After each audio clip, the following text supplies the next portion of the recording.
guys?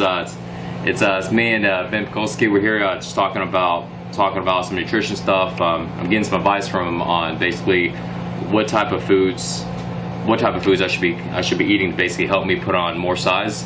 But particularly though, I want to get his point of view and his advice on putting on lean mass, because I can put on a lot of size, but a lot of times I end up getting a lot of fat. So basically, like we were talking about, man.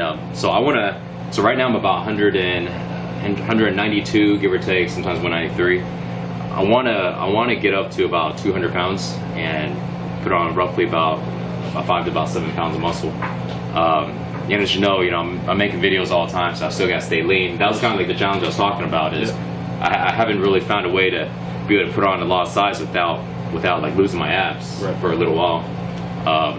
What do you suggest is like the best way to put on 5 to 7 pounds and still keep abs? It's a lot easier than you think, man. People make it so complicated because they don't understand the basic science behind it, right? It's really, really simple, man. Yeah. Most people go, well, I want to eat junk food, or can I eat junk food, or should I eat junk food? And they think calories are calorie, which is probably the most ridiculous thing I've ever heard. Yeah. If you want to gain muscle mass, you have to ensure your body is recovering, is synthesizing protein.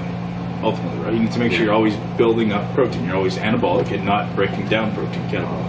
As we spoke about yesterday, it's a switch. It's either on or it's off. So you're either anabolic, building protein, or you're catabolic, breaking down protein. One or the other, right? So if you want to build muscle, you absolutely must ensure as many times a day as possible that you're igniting that anabolic switch, right? You're synthesizing, you're turning on that protein synthesis switch. So what we spoke about yesterday, you need to take it, and people go, well, how do I do that? Is it complicated? Do I need carbs to do that? No, you don't need carbs to do that. Carbs are not going to help you build muscle. Carbs do not build muscle. I don't care what anybody says, anybody thinks, carbs will never help you build muscle. The only way to build muscle is with protein. Carbs can help fuel workouts. Carbs can help you prevent protein breakdown, but carbs will never build muscle, ever. So, protein. Taking enough protein. You don't need massive amounts of protein at once. You need enough protein frequently to stimulate protein synthesis.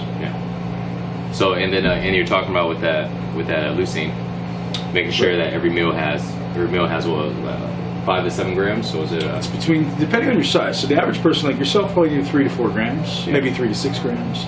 For myself, I'm up around 9 grams per meal suggested. Is there like a certain type of metric for body weight, or what do you think?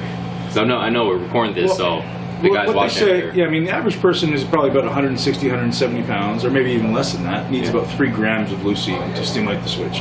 And I mean, it's one of those things scientifically that's kind of arbitrary, right? Because like, how do you know? So you're taking a guess. So they assume that they know it's between 3 and 9 grams. So take 5 for yourself, 5 to 6 grams. You're covered, right? It's not a bad thing to take a little bit extra. It's not going to hurt you.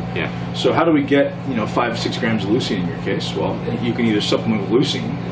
Great. You can supplement with branched chain amino acids, or you have to take in the right type of protein that has a certain amount of leucine. So the best sources of leucine are going to just be meat.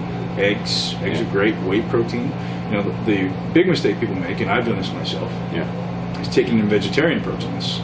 You have pea protein, hemp protein, rice proteins. They do not have, or even soy protein. It's terrible for you. They don't have enough leucine. So people are taking in 40, 50 grams of leucine or of protein, like, so I'm going to take it. I just had to switch to vegetarian protein.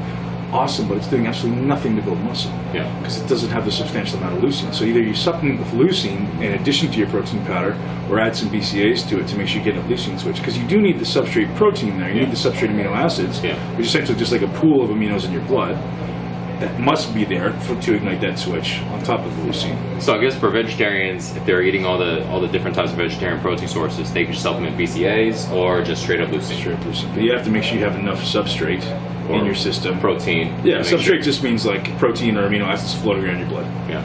And so for normal guys like us that just eat regular meat, there's no really particular type of meat that's really good, because they all have different amounts of leucine. So it's been shown that egg whites or eggs and whey protein have a higher amount of leucine, so you need less to get the actual switch. But other than that, like fish, chicken, lamb, beef, whatever it may be, all has about the same. They all said to have about 9% leucine, somewhere between 8 and 9%. So I mean, eating a massive amount of protein isn't going to ignite the switch twice. It's all just on or off. Right? There's no is it going faster today than it was yesterday? No, it's either on or it's off. And we were talking about this yesterday, and you want to ignite that leucine switch basically.